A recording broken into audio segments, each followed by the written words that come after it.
আসসালামু আলাইকুম। হেনা রান্নাঘর থেকে আপনাদের সবাইকে স্বাগত। আজকে আমি রান্না করব মাছের ডিম।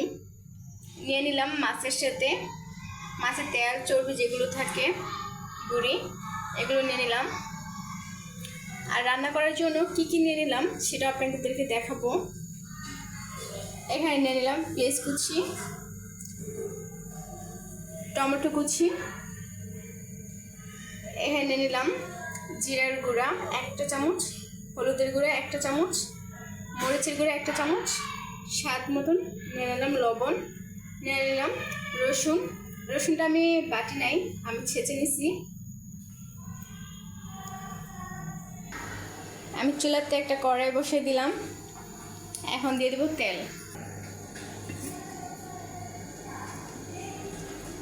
যখন এখানে তেল চর্বি আছে তাহলে আমি তেলটা একটু কমাই দিলাম। এখন দিয়ে দিব পেঁয়াজ।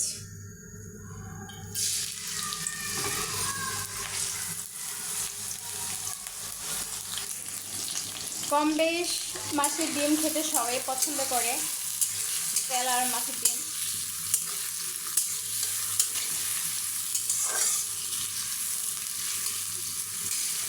আমি ডিমগুলো আর চর্বিগুলো ভালো করে ধুয়ে নিয়েছি।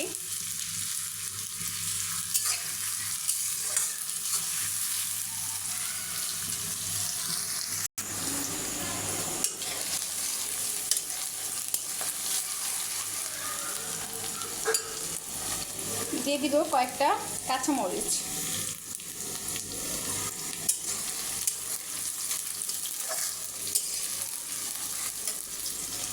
দিয়ে দিব রসুন।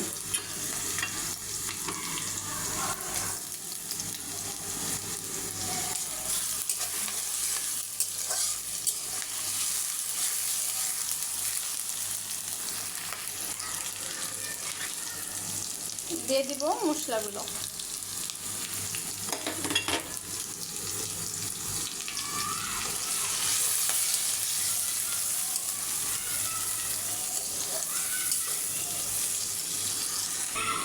এখন দিয়ে দিব টমেটো।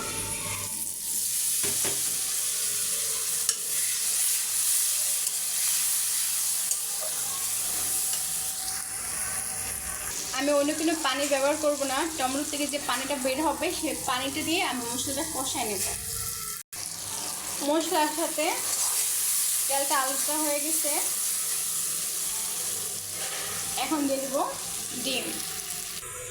আমি মাছের ডিমগুলো এত একটু ছোটো ছোটো টুকরো করে নিলাম। এখন দিয়ে দেবো।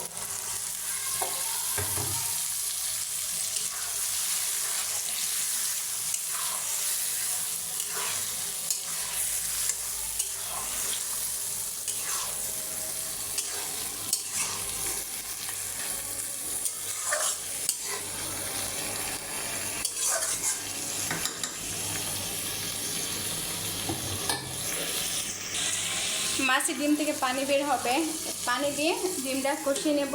এখন ঢাকনা দিয়ে দিলাম। 2 থেকে 3 মিনিট ধরে কষিয়ে নেব। এখন ঢাকনাটা উঠে নেড়ে দেব।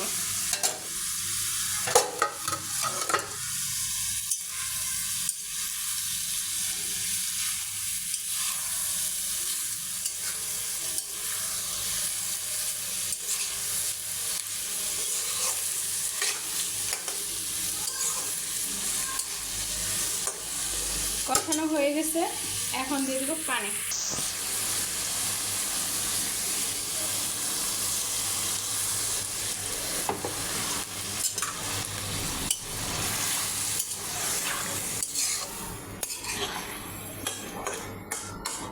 আমি এতটুকু পানি দিয়ে ডিমটা সিদ্ধ করে নেব।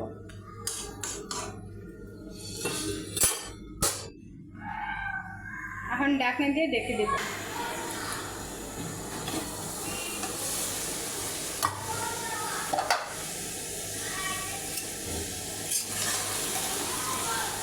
মাছ বোনা হয়ে গেছে, বলে ডিম বোনা হয়ে গেছে। এখন নামিয়ে নেব। আর দিয়ে দেবো ধনিয়া পাতা।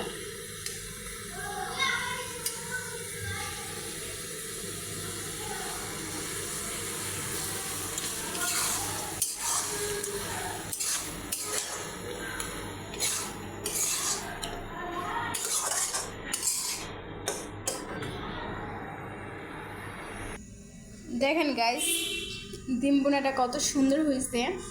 আমি জানি না রাঁধতে যে কালারটা এমন কেন হয়েছিল, হয়তো ক্যামেরার সমস্যা হয়ে গেছিলো এই জন্য।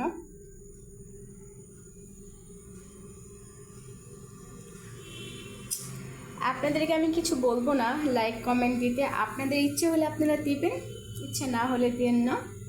আর আজকে ভিডিওটা এ পর্যন্তই। আপনারা সবাই ভালো থাকবেন। আল্লাহ হাফেজ। আমি যেভাবে রান্না করেছি সেভাবে আপনারা রান্না করে দেখবেন, অনেক ভালো লাগবে।